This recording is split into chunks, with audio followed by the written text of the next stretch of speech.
Well, hello, everybody. This is a nice room to walk into, and it's going to be even nicer. I am really pleased to recognize all the good people behind me who make Washington, D.C. cool. Give them a big round of applause. So let me first recognize Max Brown, who chairs the Events DC board, and Greg Odell, who's the leader of Events DC. Give them a big round of applause. I want to recognize Harry Wingo from the DC Chamber and Jim Denninger from the Greater Washington Board of Trade. Kathy Hollinger is here from the Restaurant Association. Let's hear for DC Restaurants. And Solomon Keene from the DC Hotel Association. Where's Solomon? Thank you, Solomon, for being here.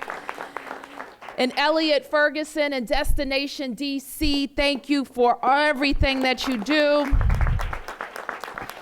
And John Boardman and the hardworking men and women of Local 25. All right, let's hear it for Local 25.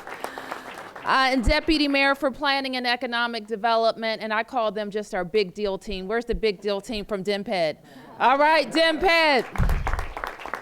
And of course, our friends on the council who work very hard every day to work with our administration, the chairman of the council, and all the members of the council on making sure we continue to invest in making DC a place where people want to live, work, play, and visit. We had the great opportunity, many of us, oh, Jeff. We got to acknowledge Jeff DeWitt, our Chief Financial Officer. He collects the money and pays the bills. So it is very important that we acknowledge and thank him. And it is also important that I say, because I started to say that we had the opportunity to visit Beijing and Shanghai and thank the Chinese people for being the #1 visitors to Washington, D.C. And there, the Chief Financial Officer and I and the council member, we sat down with a travel agency with 30,000 employees, and we learned from them the trends about visitation to the District of Columbia, what people liked about what they saw when they came here, which really tells us all the things that we're doing that are right and the things that, you know, we kind of want to put our foot on the gas on some other things. So that was important. So we're here at the beautiful Walter Washington Convention Center, and we know since 2003, this 2.3 million square foot facility has been attracting conventions and meetings from across the globe. And in these 13 years, we've been working on these spaces. And I'm pleased to say that in the coming months, weeks and months, that we will achieve 100% occupancy for the public-facing retail around the Walter Washington Convention Center. So in this space, I'm told, will be the Union Kitchen Grocery. And so I can't wait to hear all about it. These businesses are moving to this area in Shaw to bring services to residents, to tourists, and to the neighborhoods of this beautiful, and to the residents of this beautiful community. So DC, we know, is thriving. We have one of the strongest economies anywhere in the United States. More people are moving here, residents are spending their dollars locally, and we're attracting foreign indirect investment. And so let me be the first to tell you, and the Chief Financial Officer may be the second, we do need investment from all places in this nation and in this world. We know and we celebrate that our credit rating is up, our private sector is on the rise, and we have experienced more than 11% private sector job growth between 2011 and 2015. But that doesn't mean we should stop, does it? That means we have to continue to invest, and we have to continue to tell everybody about the good things happening in Washington, D.C. We are looking all over to continue to attract businesses. Part of Brian's charge is to make sure that we continue to diversify the economy in the U.S. So we're more than a federal town. I told you about the jobs that we're creating in the private sector. Tourism continues to be one of our biggest employers and sources of revenue in the District of Columbia. I was so pleased last week, in fact, to meet a group of students from Ohio who are visiting Washington, D.C. And so we want to tell the world that Washington, D.C. is what? Open for business. And so, in fact, many folks here today joined me on the most recent trip that we made to China, where we secured more investment for important economic development projects, both for the Wharf and Skyland Town Center. Those two projects alone will bring more than 5,000 jobs to the District of Columbia. We made it clear, and we'll make it clear everywhere we go, that the district is a good place to do business. So with that, I want to thank everybody for being here. I want to thank the board. I want to thank all the leadership of Events DC and all of the business associations that I already referred to that advocate each and every day for continuing to invest in the amenities that make Washington, D.C. an attractive place. Now, where are we? We're in Ward 2. And Jack Evans told me that there were some people, and I didn't believe it, although I kind of remember it, that didn't vote to have a convention center here. And we know what this convention center has, six of them, wow. I can't believe that. 13. Can you believe it? No new convention center? Several times. Convention Center Hotel, and there's more to come. But what I like to say is none of this happens by accident. It happens because people were willing to stand up, to speak up, to fight, to advocate, to get the budget dollars, to make sure that we had good paying jobs for DC residents, and now we get to have even more. So I want to acknowledge the council members, and then I'll turn to Events DC. Councilmember Evans. Thank you. Thank you. Thank you, and first of all, good morning to everyone. Good morning. And what a great day in the District of Columbia, and I want to begin by recognizing and thanking our mayor, who has done just a terrific job. She's been in office 9 months now and has really set a new standard for energy, for decisiveness. She and her team are getting things done that have lingered forever. Our recent trip to China was a tremendous success. As Mayor Williams and I said, it was the best one we've been on. She is really, really doing dynamic things here. So give our mayor a big round of applause. Thank you, Mayor. And I want to thank everyone behind me as well, the whole group, all the people who are involved in our tourism industry, everybody who's involved in everything they do. The mayor's already mentioned everybody, but they are really, really leading the District of Columbia and in many of the endeavors that we're doing here. So, and one person I also want to recognize, Alex Padro. Where's Alex? He's our ANC commissioner here. Give him a big round of applause. Alex has been around forever. Are there any other ANC commissioners? I didn't see anybody, but I want to thank all the ANCs from both sides, from Ward 6 and Ward 2, who have also been really, really important in this. I just want to tell a couple of stories very quickly, though, to bring this into perspective. I am, as you know, the longest serving member of the council in the history of the council. How many times have you heard that? Been on the council since May of 1991. And the very first project that was brought to my attention was to build a new convention center. We had the old one over there. This was nothing but a vacant lot with a couple of houses, known only for two things, drugs and prostitution, right on this site here. And we were going to build a new convention center here. And so we started. I remember meeting with Robert Mallett, who is Sharon Kelly's city administrator, and trying to put together the plans. And year after year, things would not happen. Time would go by, and Emily Dorso and Bill Likos were the two people who were working with me on it. And I remember saying to Emily, if you and I go out there every day and put down a brick, we could get that built faster than the district government can. And there's some truth to that. Took us about 12 years, and as the mayor mentioned, it was a very controversial project. Every time it came before the council, we had to go out and round up the votes, and we generally get 7, and we needed 7 out of the 13 and would get it. And that was what really moved it along. But I remember there was Linda Green, and my good friend will remember this, she was my chief of staff at the time. There was a woman who followed me around in a white elephant costume for 3 years, heckling me everywhere I went. And so those are the kind of things we had to put up with in order to get this built. But yes, remember Debbie Hammerhand was her name, right? Oh God, I shouldn't have said that. She's still around heckling people. No, she's still around heckling people. We got it built, and then the next project, of course, was the hotel.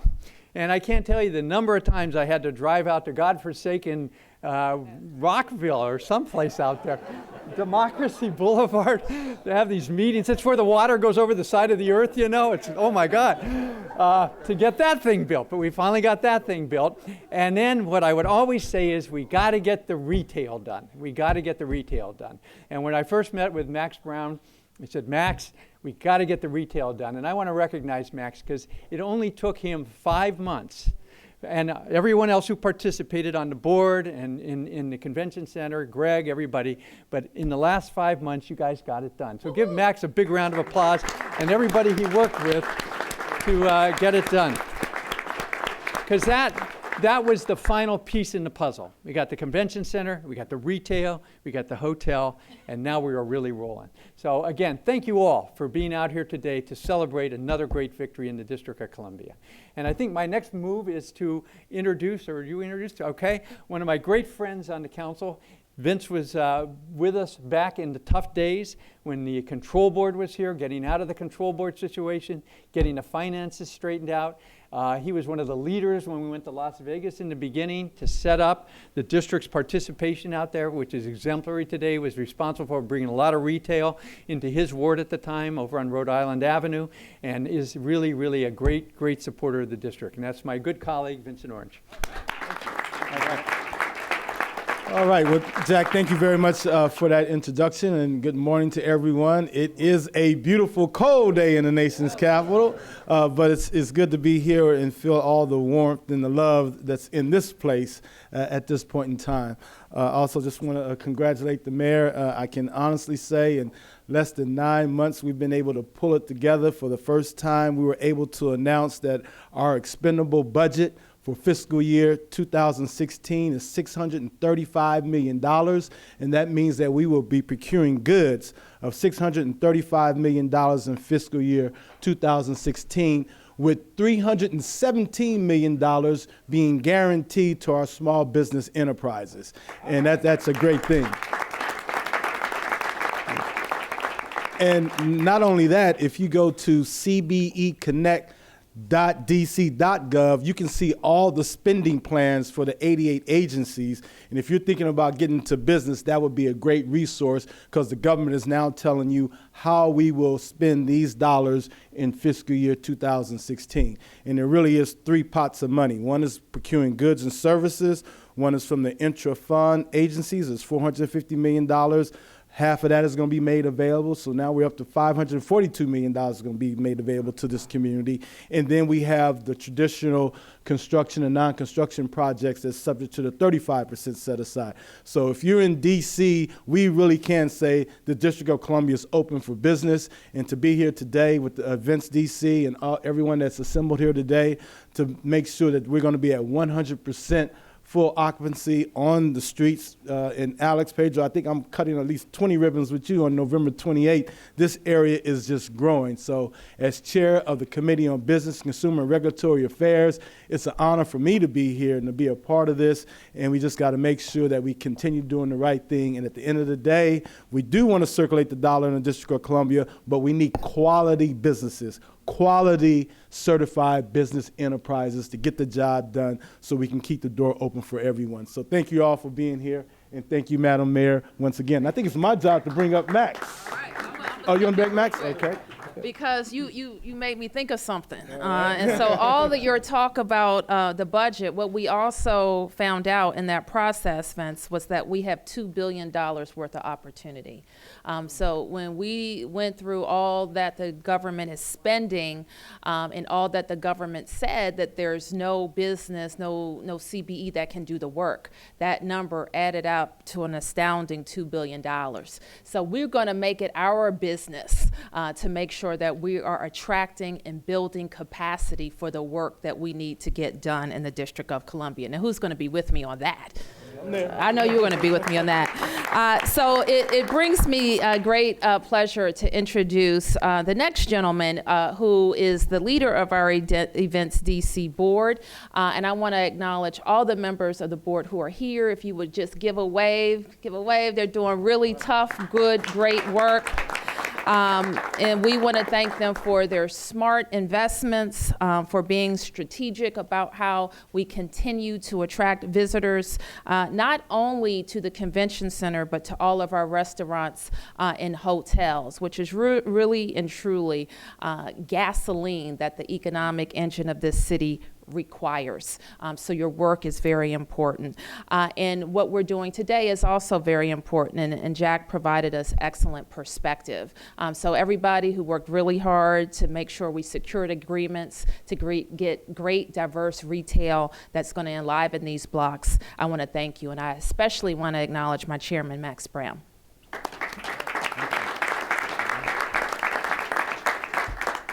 I think it's morning. Good morning, everybody. Still, thank you, Mayor Bowser. I appreciate it. Appreciate your confidence. And when the mayor nominated me, she said we have to get this retail done. So we're here, Mayor. Thank you for that. I want to acknowledge Chairman Evans for all of his good work in the city and helping get this building done. Jack, thank you. Thank you. And certainly want to acknowledge Councilman Orange for all that he does with our small businesses in the city generally and to support the district in particular. Thank you, Vio. Appreciate it. I want to recognize also our business community and our community partners for being here, from the hospitality industry especially. Thank you, everybody. So this is an exciting day in Shaw. As Vincent said, he's going to be cutting some ribbons up the street. We're going to be cutting some ribbons down the street. We're going to be connecting the northern part of Shaw with the southern part of Shaw with some amazing tenants, a diverse group of fantastic tenants. And one in particular I like. It sounds like a medical marijuana dispensary, but it's not. It's called Smoked and Stacked. It's an amazing sandwich shop. It's going to be great. It's going to be great. But everyone's thanked everybody. But I really do want to thank our board because, you know, it does take a team. We didn't get this done with one person. This was a total team effort. And I want to thank and acknowledge our board who does a tremendous job every day. Thank you. I appreciate it. So we're going to have restaurants. We're going to have a lounge. We're going to have a market, as Mayor Bowser said. We're going to have, if you have a restaurant, you need a workout facility. Our friends at Urban Athletic Club are going to be doing that. But more than providing activation of the street, this is going to create jobs, as Mayor Bowser says always, pathways to the middle class, and that's exactly what this is going to do. And so we're really, really excited about it. This is really just the first phase. We're going to be doing a streetscape project, activating the building on the outside with lights, street furniture, so it's really going to activate this space. Our partners at StreetSense who really helped us execute our vision, I want to thank them for helping us do that. Thank you.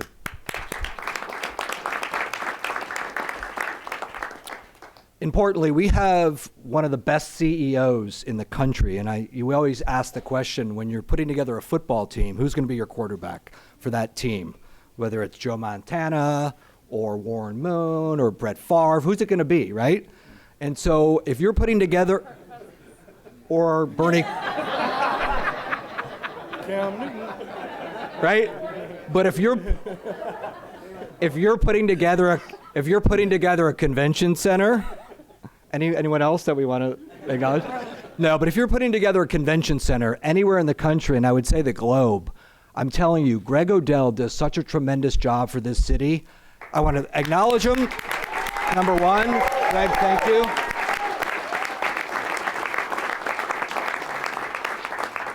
I have so much respect for Greg, and it's so great being able to work with people that you like, admire, and respect. Greg, I want to thank you for all that you do and introduce you right now. Greg Odell, thank you.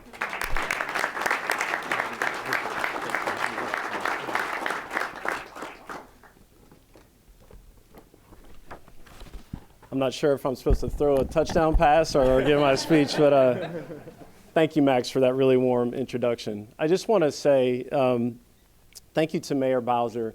It's already been said, but for what she's done, in the last 9 months to really reinforce what we all believe about this great city and every facet of this city. So I'm personally grateful for what she's done, but also for the support of our hospitality at large, our community. So thank you. Please give her another round of applause. Thank you, Mayor.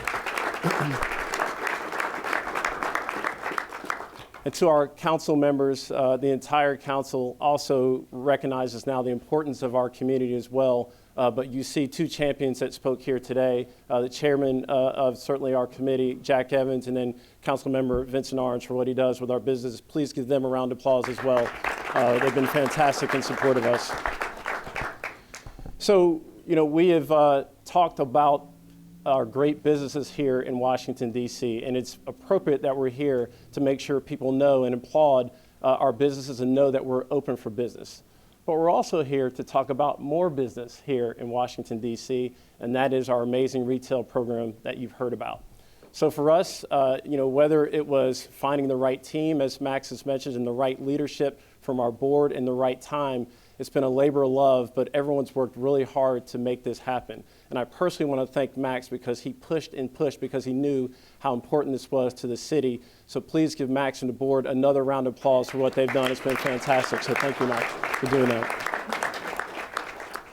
He also mentioned, but it's worth mentioning again, Street Sense did a phenomenal job. They have their pulse on the community, and frankly, they know and recognize the amazing talent that we have in our community for the businesses that will come to fruition here. So please give Street Sense another round of applause for all that they've done, and thank them for doing that. Certainly, last but not least, in terms of thanks, we have an amazing team here. He was kind enough to say I was the quarterback, but the players on our roster are second to none, I will tell you that. We have an amazing team that does magic every day in all our facilities. For this particular program, for the retail, we had great stars that made it happen. So Jennifer Iwu, Will Liebner, Marlene Johnson are here. If you are here, please raise your hands. Everyone turn around and recognize them if they're standing behind you, because they did a phenomenal job of what they've done here. Thank you every day. So our effort was really a concerted strategy to make sure we found amazing retail that not only served the visitors that would come here, but also certainly would tie into the fabric of the Shaw community. And frankly, we also knew it would drive economic impact. It would help us attract more conventions and attract more visitors to come here every day. So I think you'll be very excited to know that we are going to accomplish that.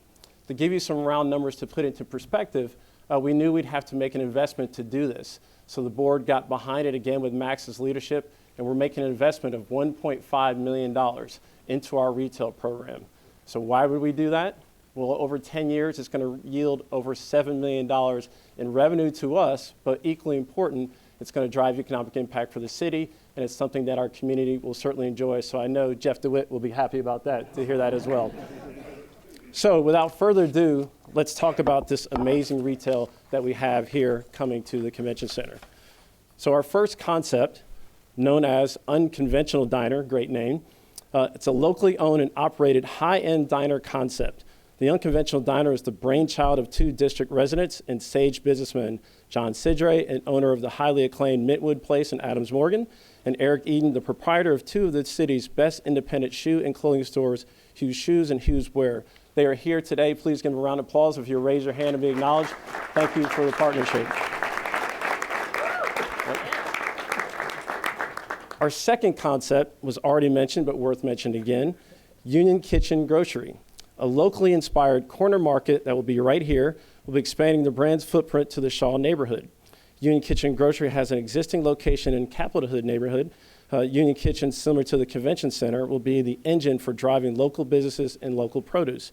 The two masterminds behind Union Kitchen Grocery are Jonas Singer and Colin Gilchrist that are here. Please give them a round of applause. Jonas, if you raise your hand, thank you.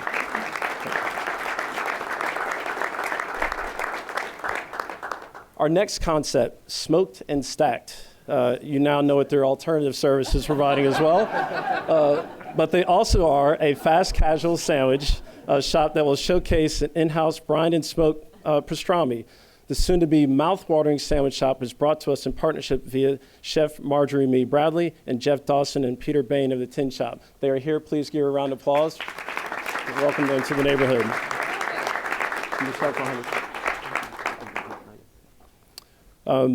The next concept I'd like to announce is Morris, a craft cocktail bar featuring notable DC-based chef and restaurateur Spike Mendelsohn, who you all know and love. This cocktail bar will be an expansion from their Shepherd concept, which had its original location in DuPont Circle.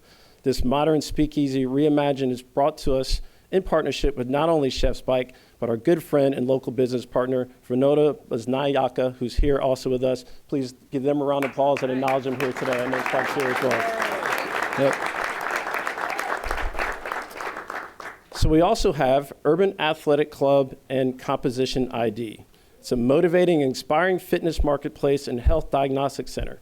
Urban Athletic Club has previously existing locations in both Georgetown and Glover Park. The great team is led by its founder, Graham King. They are all here today. Please acknowledge them for being here. We're so excited.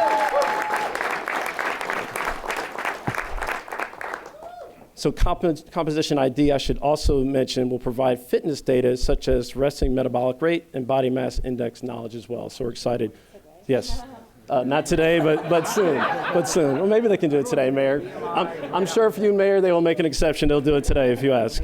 And finally, but certainly not last, we have an amazing barbershop concept that will relocate their pre-existing location in the Shaw neighborhood to a space that's connected to the center. So we're very excited about having them here. And I should finally mention, all of them are also joining our also newest tenant that happened and opened in the spring, and that was Sbarro. So we're excited that Sbarro's here as well.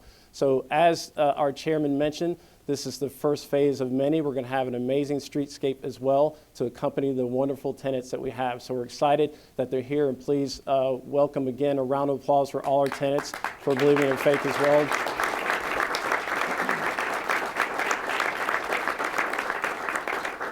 And Mayor, thank you for having us and being here today. Thank you. Thank you.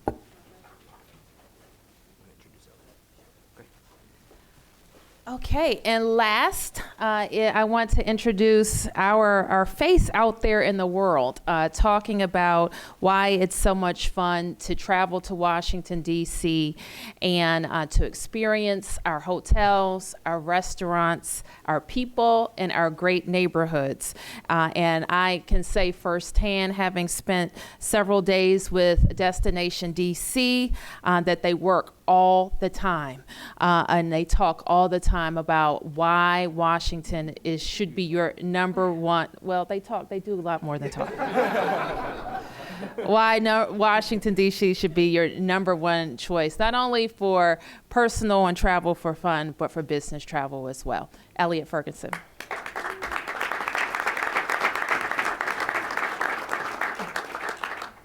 Well, thank you all. Thank you to our wonderful mayor for allowing us to be a part of her delegation to China. It's always good when elected officials and stakeholders travel with us, because it sounds glamorous until you do it. And after you've experienced a 14-hour flight, 12 hours of jet lag, and 12 hours of working every day, you have a different level of appreciation. But for us, it ties into, and I did want to also recognize Greg Odell, 10-0. He is by far, different paycheck maybe, but he is by far, as Max said, one of the best, if not the best, leader of a convention center, and we travel quite often promoting DC as a destination, and he's highly regarded in so many different regards. And he's not able to do what he does without great leadership from his board, and of course Max Brown, his chairman of his board, and our elected officials as well. So DC Cool, that's our concept to promote DC as a destination. It means something differently to folks that live in Washington, DC versus those that don't live here. And our job is to promote Washington and bring more visitors to the city. Last year, we had over 20+ million visitors come to Washington, D.C., a large economic impact on our city. And at the end of the day, what we do is economic development. So the more we do to promote Washington, being in China, seeing C-Trip with over 30,000+ employees, influencing many, many people to come to Washington, D.C., the better we are off on promoting our concept of DC Cool, which is promoting restaurants, nightlife, tourism, retail, sporting events, conventions, and all the other things that make DC a great destination. Because believe it or not, people don't see us as a cool destination. And the mayor kind of heard it firsthand in terms of they see us as the nation's capital. They want to come here for maybe half a day, take a picture in front of the White House, and then leave and go somewhere else that they think is cool. So our job is to promote that and make sure that it resonates with you all, that DC is open for business and that we are a cool destination, and to make sure that the great retail that is a part of the convention center, the visitors that are coming to Washington have a chance to enjoy. So on behalf of Destination DC, our 850 members and our 45-member board, I want to say thank you, Mayor Bowser, for supporting us, and to Greg and his team, thank you all for allowing us an additional platform to market DC. So, thank you. Yeah. I just wanted to recognize, we've referred to the board a couple of times, but they actually have names, and they're actually right here, and I do want to recognize them because they put in a lot of work. The board, there's 12 members of the board, in addition to Max and Solomon and Jeff and Brian. We have public members, and I want to start. There's Linda Greenan. Linda, where's Linda here? Raise your hand. Sherry Doggett is right over here. Mimsy Lindner, right here. John Boardman behind me someplace. John's over here. Jay Haddock is someplace. Jay is here. And Alan Bubis right over here. So give them a big round of applause. I think they're Denise and Bill Hall. I don't see them here, but give them a round. Thank you very much. Thanks, John. And thanks, Jack. So I think Brian and Greg and Max, if you could join me at the podium, we'll take a few questions. Any questions? Tom? Mayor, if somebody would respond to why is this different when the convention center first opened? There were retail spaces that promptly closed. And can you explain the $1.5 million retail subsidy or whatever that was? Sure. I'll have Greg come up and talk about that. But I think we've actually seen quite a nice renaissance for retail downtown. And as this transitions into our downtown area, we see more and more people coming to downtown and shopping. And I think in the coming months, we're going to have some experience with new downtown retailers that demonstrate that this is a good bet for any retailer. So I'll turn to Greg for the subsidy, for the 1.5. Sure. Thank you, Mayor. To echo what the mayor said first on the first point, you know, it was a maturation process for the development that occurred around us. So despite the fact that we had best efforts when we built the center, the neighborhood had not matured. And so we're seeing that happen right now, which has been great. So we have, again, amazing tenants. As it relates to the investment, so there's really a couple components of the cost. First is a lot of these spaces like we're in today had never been occupied. So there's a cost of just making sure there's base improvements, whether it's utilities, HVAC, restrooms, and the like. So it's on us incumbent on the building to make sure from an asset management perspective that we do that. The second two components really are the deal structures that you'd find in any market lease. So there's tenant improvements as we structured our relationship with our partners that we're certainly making an investment so that they can fit out their space. And then the third component is really associated with the brokerage commission that we pay, which was well worth it to get this deal done. Okay. How much was the brokerage? We can provide a breakdown, but it was a standard rate, but it's dependent on the space and the negotiation with each lease. Okay. Okay, any other press questions? And please identify yourself, Jeanette. I wanted to ask you, the Washington Post poll shows that there were a number of... You were talking about the convention center? I am going to get to that. Okay. But I'm getting there. Gotcha. About the number of African Americans who believe that economic development was not serving them well or was something to be worried about. And when you look at what's getting ready to come here, that's maybe added fear. What do you say to that population about what you're attempting to do? Well, I think that it's been very clear to me for a number of years that people are concerned about displacement and they are concerned about affordability. So we have spent this first 10 months of my administration really talking about both. How we can invest in more affordable housing and how we can invest in good paying jobs across all 8 wards of the District of Columbia. I've had the experience of working on a lot of development projects, and in all of them, I know how important it is to strike the balance between investment that is needed. Nobody wants vacant or blighted space in their neighborhood, but also making sure that there is a place for affordable housing and there's a place for small and local businesses. So that has to be what we're focused on. The anxiety we know about displacement is real, and that's why we work every single day on those big issues about affordability and jobs for DC residents. Yes, sir. Mayor, it's Dick Iuliano from WTOP. Yes, sir. So nationally, economic growth continues to be sluggish, but here in DC, you're opening 6 retail establishments. So is the city so cushioned from these currents of slower economic growth, or was this project buffeted by the forces of slower growth and hard to fill these spaces? I'm not sure, was the project slowed? I think Greg has already talked to kind of building the demand around the convention center, and that has been a process. And are we always concentrating on how we can continue to make sure that the economy in the district is, beats those trends of being sluggish? The chief financial officer can talk to you a lot about that. But one way that we do it is make sure that the things that bring revenue and create jobs in our city continue to grow. And that's why we can never lose sight of tourism in Washington, D.C.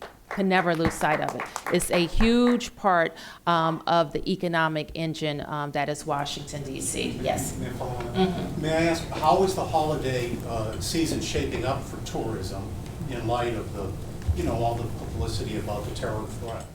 Well, sure. And so I'll ask either Solomon or Elliot to come and talk to what they know about the hotel bookings at this point for the holiday and what it's generally like in Washington for this period of time.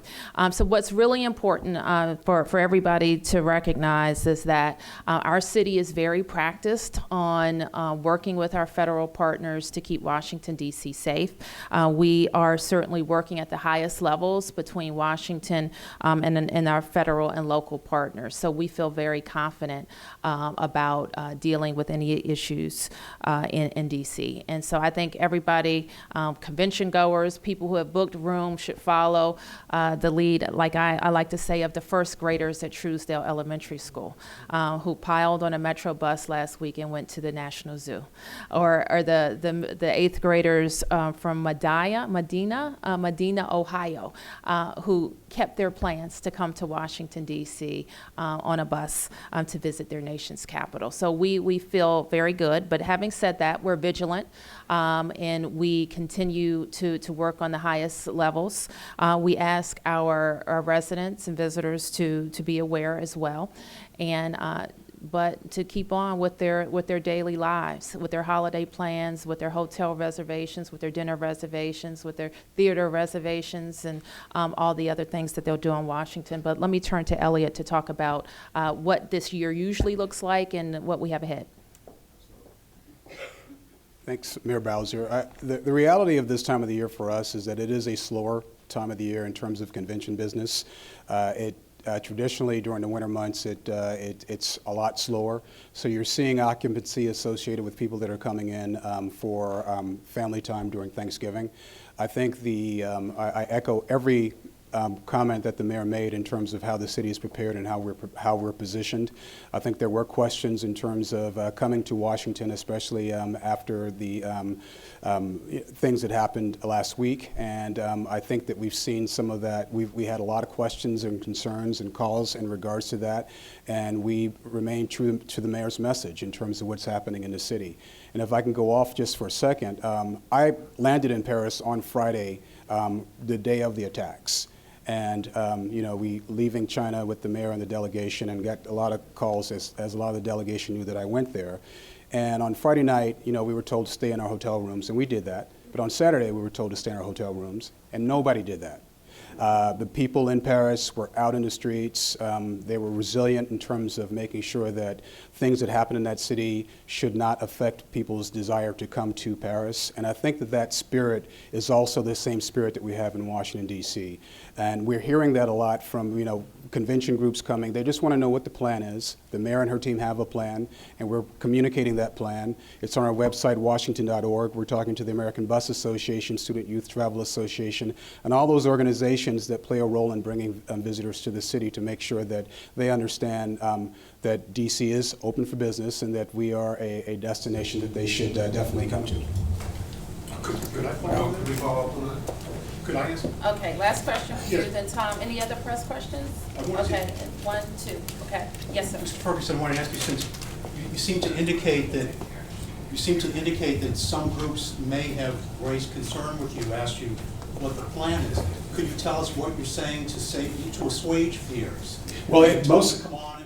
Yeah, absolutely. A very fair question. Most of the groups that asked questions were youth groups, whereas their family members were sending them on their traditional 8th grade trip.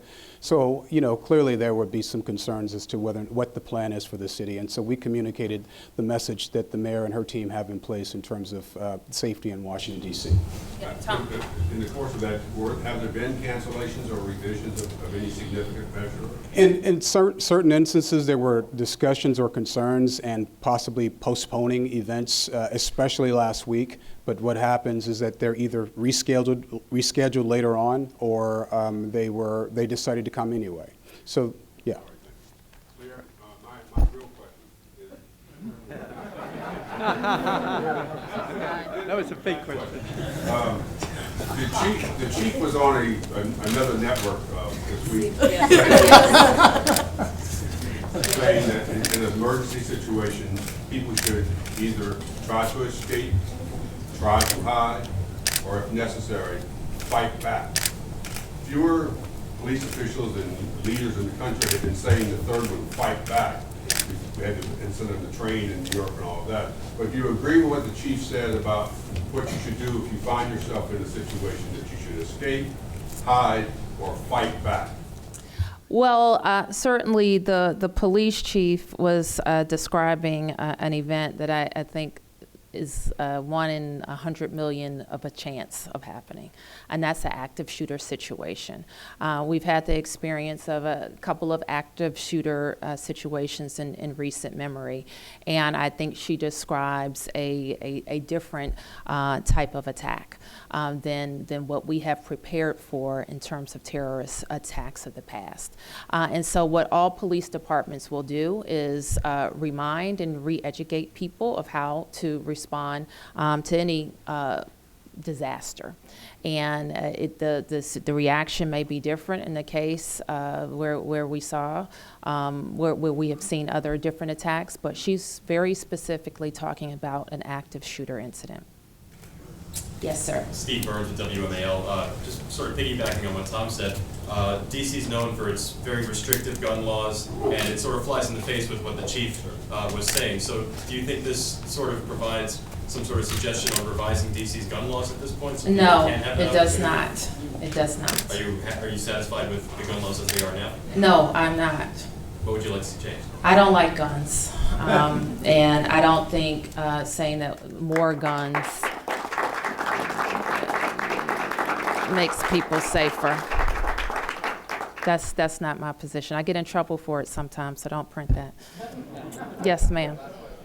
Hi, my name is Ping. I'm from Epoch Time and NTD TV Media Group. And Mr. Greg just mentioned a part of the budget is planning to attract more qualified attendants. Do you have any plan to reach out for the qualified groups? Or do you have ever thought about working with local media groups like us? Yes, to attract more conventioners and visitors. And also the attendants for local, like reach out for the local business and qualified groups. Oh, of course, of course. So, Greg, why don't you talk to us? I don't know what the balance and the remaining opportunities are. we're 100% leased up, but Brian has some other ideas. Brian has some other, so don't miss out on those.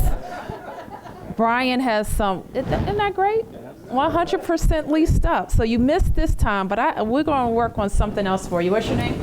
Pink. All right, Pink. We're gonna have something to. And I saw the one last. I'll take one last. Yeah, going back to 60 Minutes. I mean, Just introduce yeah, yourself. my name is Chris Incarlo with WNEW. Going back to the 60 Minutes segment with Chief Lanier, personally, I mean, seeing the chief of the Metropolitan Police Department saying that here's what to do in an active shooter situation, how does that strike you personally?